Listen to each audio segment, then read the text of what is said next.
Welcome to Deccan TV.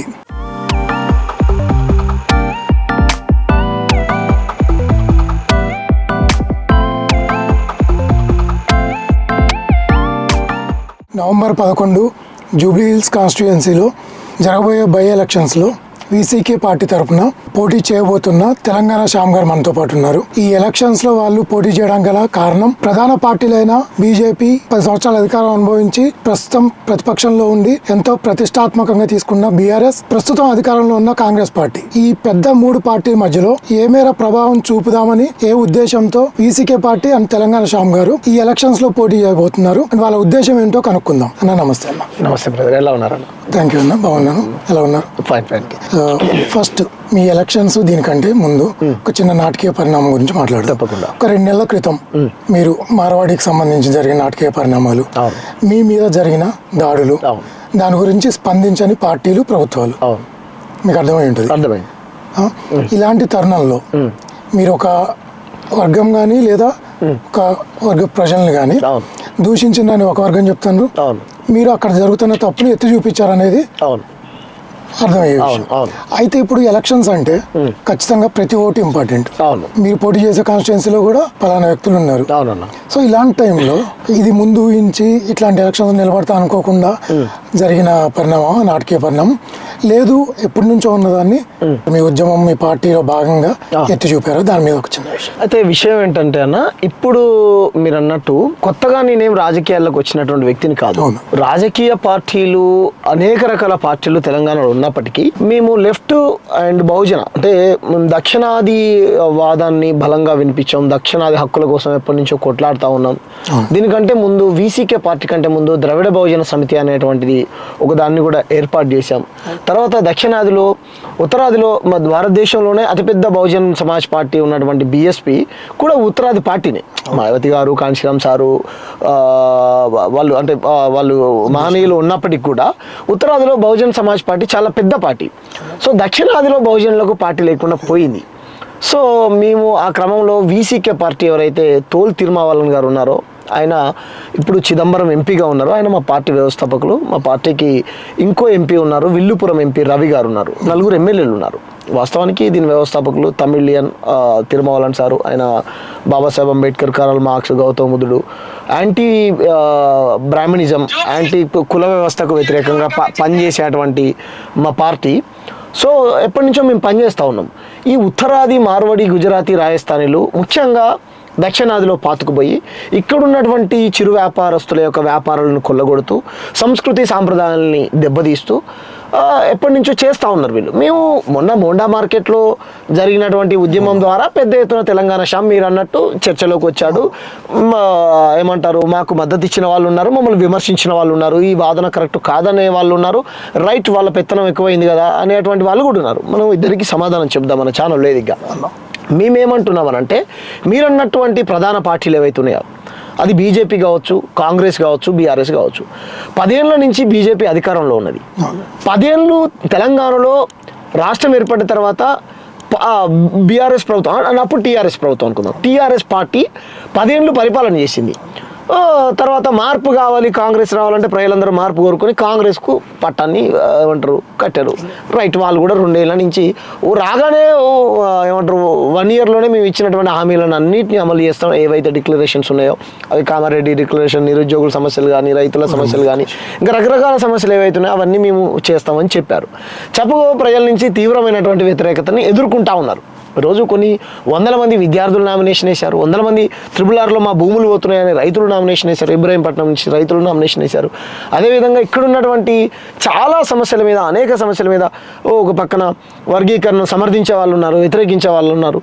మాకు అన్యాయం జరిగిందని కొన్ని కులాలు చెప్తా ఉన్నాయి. అదేవిధంగా లంబాడీలని దీంట్లో నుంచి రకరకాల, ఇప్పుడు ఇది మనది కుల సమాజం కాబట్టి ఎవరికి దక్కాల్సినటువంటి వాటా వాళ్ళకు దక్కట్లేదు అనేటువంటి దాంతో రాజకీయ పార్టీల మీద చాలా ప్రజలైతే తీవ్రమైనటువంటి వ్యతిరేకతతోని రకరకాల వ్యక్తులందరూ నామినేషన్ వేశారు.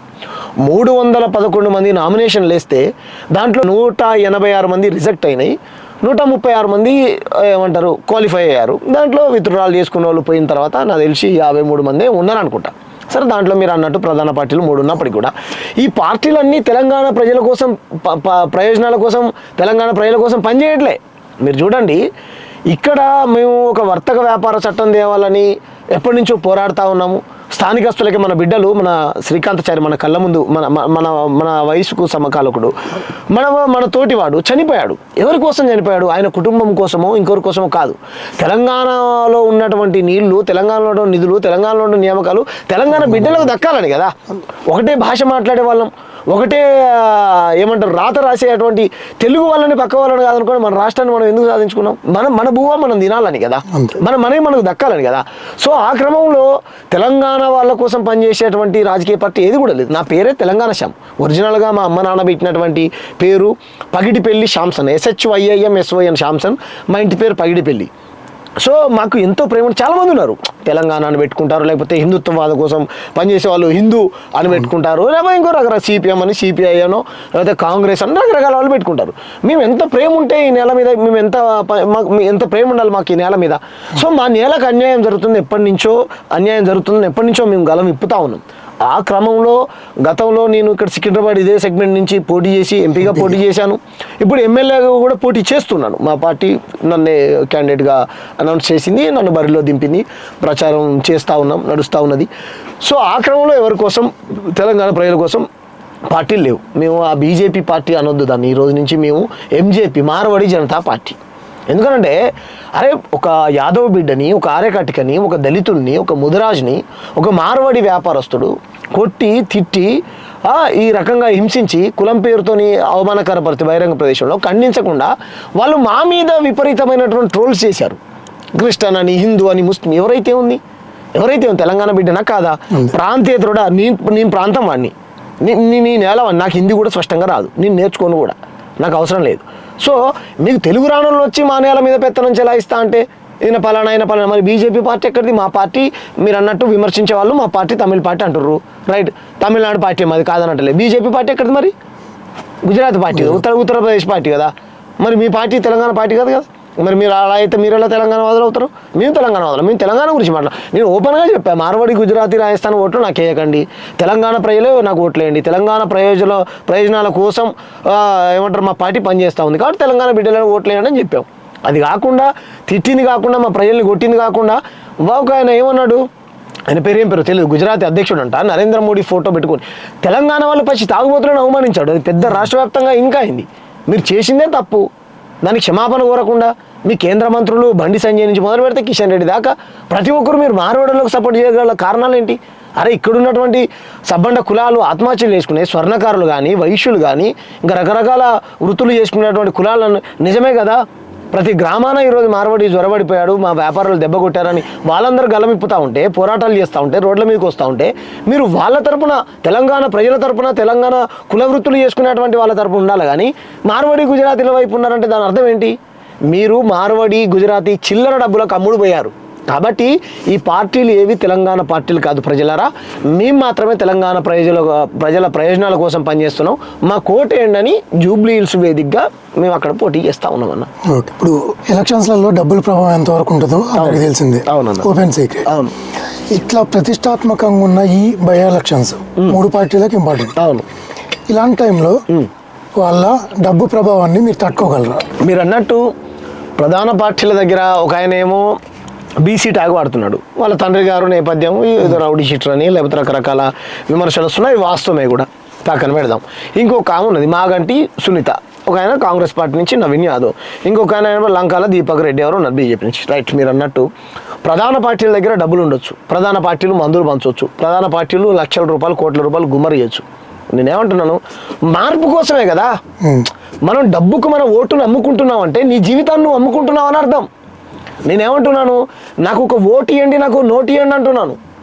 నాకు సొంత ఇల్లు కూడా లేదు, మీ బిడ్డలాగా ఏమంటారు నన్ను చూసుకోండి, మీ కరపత్రం పట్టుకొని మీ ఇంటికి వస్తాను, మీ మీ మీ సమస్యలన్నింటినీ అడిగి తెలుసుకుంటాను. అక్కడ ఉన్నటువంటి రహమత్ నగర్ ప్రజలు కానీ, అక్కడ ఉన్నటువంటి బోరబండ ప్రజలు కానీ, మోతీనగర్ ప్రజలు కానీ, మధురానగర్ ప్రజలు కానీ, లేకపోతే అదేవిధంగా రాజీవ్ కాలనీ ప్రజలు కానీ, అక్కడ ఉన్నటువంటి బస్తీలో ఉన్నటువంటి ప్రజలు మొత్తం పొద్దున్న లేస్తే చిన్న చిన్న వ్యాపారాలు చేసుకునేటువంటి ముస్లిమ్స్, క్రైస్తవులు, లేకపోతే హైటెక్ సిటీలో ఏదో ఏమంటారు పనికి హౌస్ కీపింగ్ పనికి వెళ్ళేటువంటి వాళ్ళు, చిన్న చిన్న ఉద్యోగాలు చేసుకునేటువంటి వాళ్ళు, మీకు అనేక రకాల సమస్యలు ఉన్నాయి. డ్రైనేజ్ సిస్టమ్ బాగాలేదు, ఇంకా అక్కడ ఉన్నటువంటి ఉన్నటువంటి వాళ్ళకి ఎవరికి డబుల్ బెడ్రూమ్, అందరు కిరాయికే ఉంటున్నారు, డబుల్ బెడ్రూమ్ల గురించి ఎవరు అసెంబ్లీ వేదికగా చర్చించట్లేరు. ఇలా అనేక రకాల సమస్యలు ఉన్నాయి. సో మీ సమస్యలన్నింటినీ నేను అసెంబ్లీలో మాట్లాడడానికి నాకు అవకాశం ఇస్తే బాగుంటుంది, ఆలోచించండి అని జూబ్లీ హిల్స్ ప్రజల్ని కోరుతా ఉన్నాం. వాళ్ళు డబ్బులు ఇస్తే తీసుకోండి, డబ్బులు పంచడం కూడా నేను ఇలా చెప్పడం కూడా తప్పే. కానీ ప్రజలు డబ్బులు తీసుకొని ఓట్లు వేస్తే అది ప్రజాస్వామ్యం అనబడదు. కాబట్టి నేనేమంటున్నానంటే డబ్బులు దేనికి అవసరం? పొద్దున్న లేవగానే టిఫిన్ చేయడానికి, మధ్యాహ్నం లంచ్ చేయడానికి, నైట్ డిన్నర్ చేయడానికి, దాహం వేసినప్పుడు వాటర్ బాటిల్ కొనుక్కోవడానికి, లేకపోతే మనం ఏమంటారు జెండాలకో కరపత్రాలకో డబ్బులు అవసరం. నాకు దానికోసం ప్రజలారా నాకు వాటికి డబ్బులు ఇవ్వండి అని నేను అడుగుతా ఉన్నాను. గతంలో పోటీ చేసినప్పుడు అడిగాను, ఏమంటారు నా శక్తి మేరకు నేను కొట్లాడాను, నాకు వచ్చిన ఓట్లు సరే అంతిమంగా ప్రజల నిర్ణయమే కాబట్టి సరే నన్ను ఓడించారు, ఇప్పుడు గెలిపించండి అని నిరుద్యోగుల గురించి మాట్లాడతాను, రైతుల గురించి మాట్లాడతాను, మన ప్రాంతం గురించి మాట్లాడతాను, వర్తక వ్యాపార చట్టం తేవాలని, ఇక్కడ ఉన్నటువంటి బిడ్డలకే ప్రైవేట్ రంగంలో కానీ గవర్నమెంట్ రంగంలో కానీ 80% ఉద్యోగ ఉపాధి అవకాశాలు కల్పించాలని కొట్లాడడానికి నాకు అవకాశం ఇచ్చిన వాళ్ళు అవుతారు. నన్ను గెలిపించండి ప్రజలారా అని వాళ్ళ ఇంటింటికి వెళ్ళి నేను కాళ్ళు పట్టుకొని మరి ఓట్లు అడుగుతాను తప్ప మీరు అన్నట్టు ప్రధాన పార్టీలు డబ్బులు అని నా దగ్గర డబ్బులు అయితే లేవన్నా. నేను నీతి నిజాయితీ కలిగినటువంటి వ్యక్తిని కాబట్టి నైతిక విలువలు ఎవరికైతే ఉన్నాయో వాళ్ళకు ఓట్లేయండి. అక్కడ నువ్వు నిలబడేటువంటి వాళ్ళందరూ ఎవరు కూడా ఈరోజు ప్రజా సమస్యల గురించి మూతికాడ మైకి పెడితే ఒక సమస్య గురించి కూడా మాట్లాడేటువంటి అవగాహన ఉన్న వాళ్ళని నేనైతే అనుకోవట్లేదు.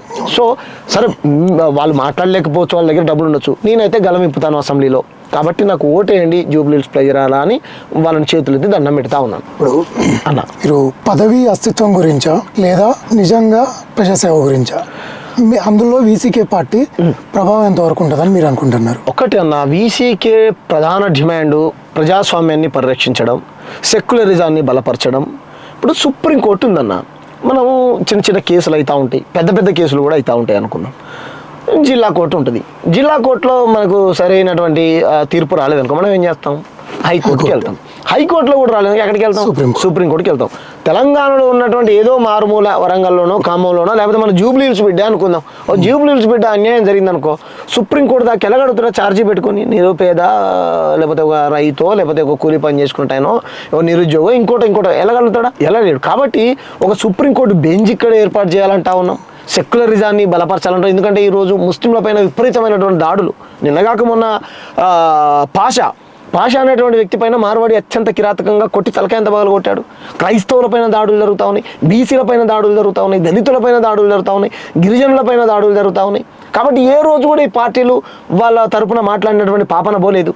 కాబట్టి వీళ్ళందరికీ మేము అండగా ఉంటాం, అండగా ఉన్నాను గతం. మీరు నా నేపథ్యం తీసుకోండి, నా శక్తి మేరకు మా పార్టీలో 100-200 మంది ఉండవచ్చు, మేము కానంటలే, కానీ ఉన్నంత వరకు మేము వెళ్ళి బలంగా అక్కడ నిలబడి కొట్లాడాం.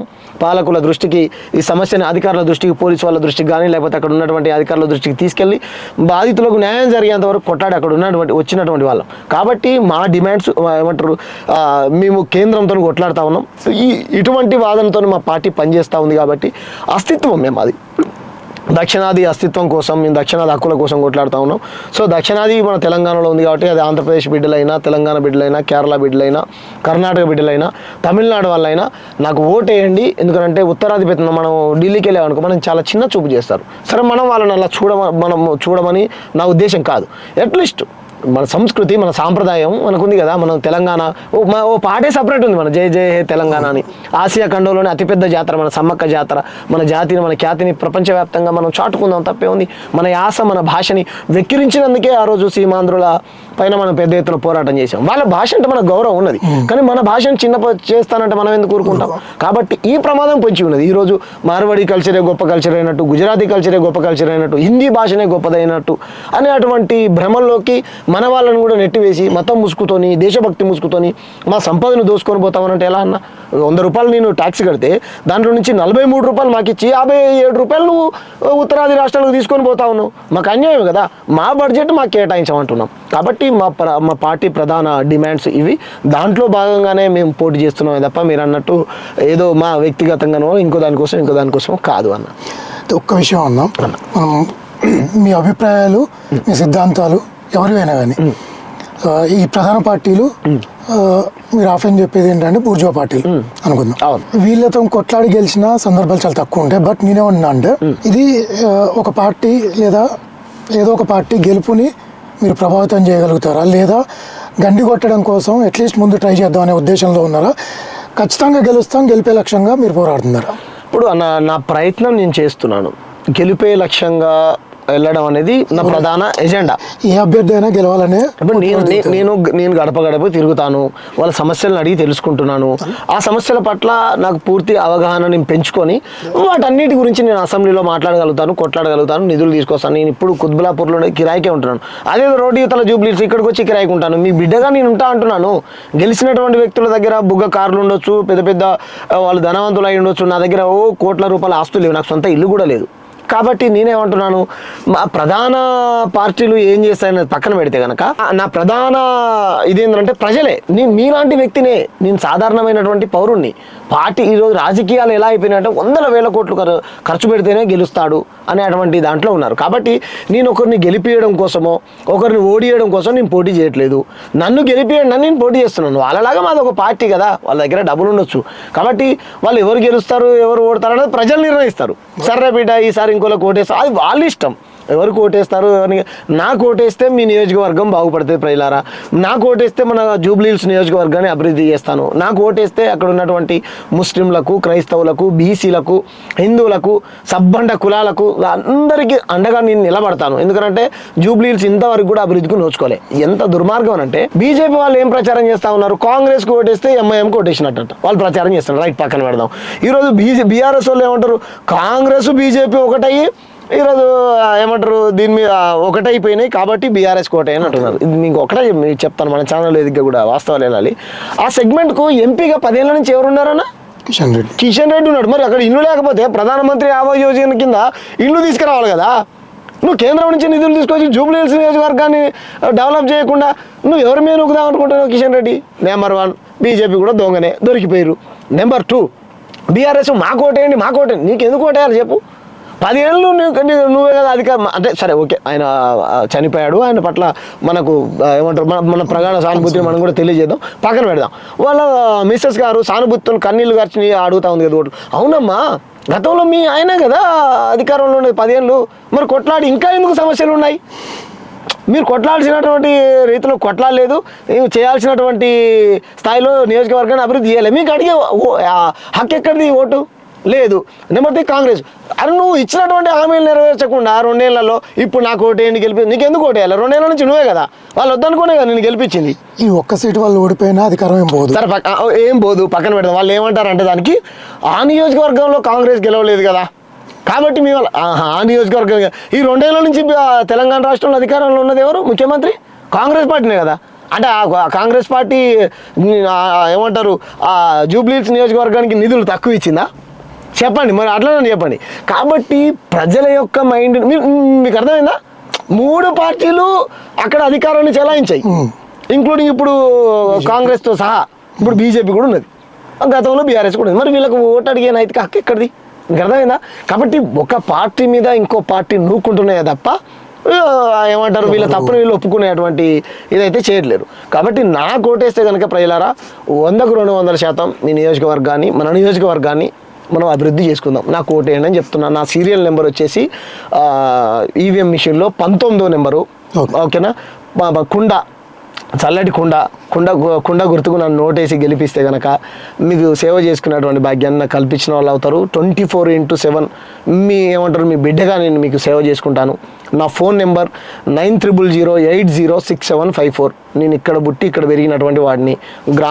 అంటే గ్రామంలో పుట్టినప్పుడు కూడా నాకు సిటీలో ఇక్కడ బస్తీలో బ్రతికేటువంటి ప్రజల కష్టాలు నాకు అన్నీ తెలిసినటువంటి వ్యక్తిని. ఎందుకంటే నేను కూడా బస్తీ బిడ్డనే. కాబట్టి మీ బస్తీ బిడ్డగా నేను ముందుకు వస్తూ ఉన్నాను. వాళ్ళు ప్రజాసేవ చేసి చెప్పుకున్నాను. నిజంగా డబ్బులు ఉన్నాడు సేవ చేస్తే ఒక చేయితో సహాయం చేస్తే ఇంకో చేయికి తెలియకూడదు. నేను లేనివాని కదా.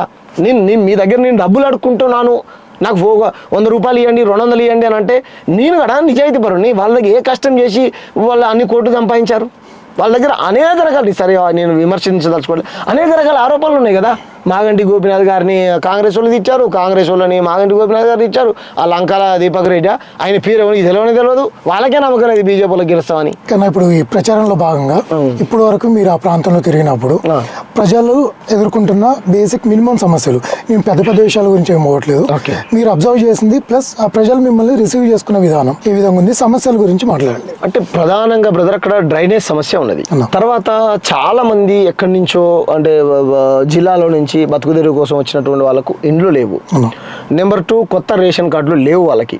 అదేవిధంగా వితంతులు వృద్ధురాలు ఎవరైతే ఉంటారో వాళ్ళకు పింఛన్స్ రావట్లేదు అని చెప్పారు. అదేవిధంగా డ్రైనేజ్, ముఖ్యంగా డ్రైనేజ్ సిస్టమ్ కానీ ఎక్కడ పడితే అక్కడ చెత్త కుండీలలో చెత్త పడేయడం, చెదరపడిన ఆ కార్మిక నగరు మీరు వెళ్ళి మీరు ఎప్పుడైనా రండి, ఇన్సైడ్ దాకా పెద్ద కార్మిక నగర్ బస్తీ ఉంటుంది. అక్కడ ఇది బాగా హిందూ ముస్లిం పంచాయతీలు, బాగా విపరీతంగా హిందూ ముస్లిం పంచాయతీలు. ఎందుకంటే ఒక వర్గం ఈ ముస్లిం అంటే ఇంకో వర్గం హిందూ అంటది. ఇటువంటి పంచాయతీలు ఉన్నాయి కాబట్టి మనం లౌకికవాదాన్ని, అందుకే నేను చెప్పాను సెక్యులరిజాన్ని లౌకికవాదాన్ని అక్కడ బలపరిచినట్టయితే ఇటువంటి సమస్యలు ఏమీ రావు.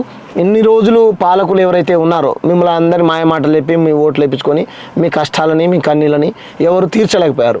కాబట్టి ప్రజలారా మీరు ఏవైతే చెప్తా ఉన్నారో మీ డ్రైనేజ్ సమస్య కానీ లేకపోతే కొత్త రేషన్ కార్డులు కానీ, మాకు ఇండ్లు లేవు బిడ్డ మేము ఎప్పటి నుంచో కిరాయికుంటున్నాం అని ఏదైతే ఉందో అక్కడ, లేకపోతే పక్కన ఖాళీ జాగాలో ఇప్పుడు ఇంద్రమైన్లో అప్పుడు కేసీఆర్ ఇల్లు అన్న సరే ఏదో ఒక ఇల్లు వాటి గురించి పట్టించుకున్న పాపను కూడా ఇవ్వలేదు. ఇంత లెటర్లు తీసుకుపోయి ఇస్తే సరే అమ్మని తీసుకునేటోడు అంట వదిలేటోళ్ళు అంట. కాబట్టి ఇటువంటి సమస్యలు చాలా ఉన్నాయన్న. ప్రజలు స్వచ్ఛంగా చెప్పిన మీకు ప్రత్యేక ముఖ్యంగా డ్రైనేజ్ సమస్య చెప్పారు. డ్రైనేజ్ చెత్త కుండీల దగ్గర ఎక్కడ పడతాయి ఇది ఉందని చెప్పారు. కొత్త రేషన్ కార్డులు మేము అప్లై చేసుకున్నాం మాకు రాలే అని చెప్పారు. ఏమంటారు, అదేవిధంగా పింఛన్లు రావట్లే అని చెప్పారు. ఇవి ప్రధానంగా చెప్పినటువంటి సమస్యలు మాకు.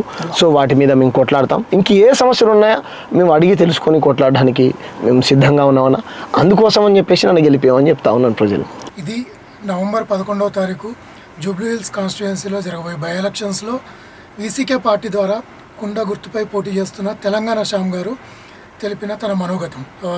దక్కన్ టీవీ మాధ్యమం ద్వారా తెలంగాణ శ్యామ్ గారు తన విన్నపాన్ని జూబ్లీ హిల్స్ ప్రజలకి తెలియజేయాలనుకుంటున్నారు.